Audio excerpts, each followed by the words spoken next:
Ale. Welcome back to Semi Handy Family Man here with a tip on how to like drill like a screw into hardwood without cracking it. So here's the scenario. Here I have this threshold I was putting in here, and it's hardwood, it's oak, and I was putting the screw in, especially I pre-drilled, and I pre-drilled the top, pre-drilled a hole for the screw, and when I was coming down to getting it flush, like it was like I could hear the wood like kind of cracking. And normally softwood, you just drill right into it, pre-drill a little bit, and you're good.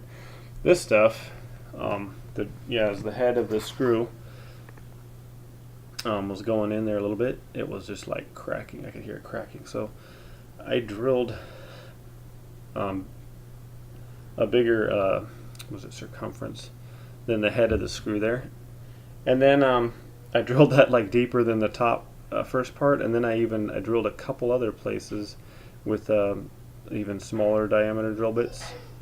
So I pre-drilled the hole just a slightly smaller diameter than the main shaft of this drill bit, and then as it goes up higher here,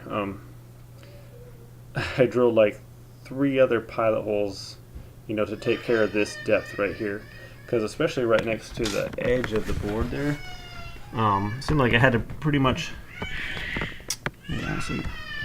had to drill almost all of it out.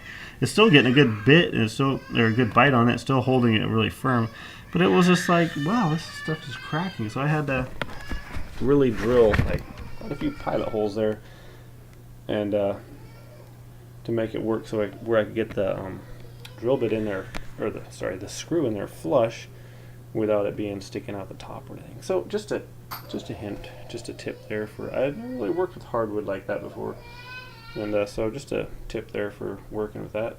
Hope that helped you. It would have helped me. Trial and error, I guess, helps everyone. So anyway, thanks for watching. Have a great day.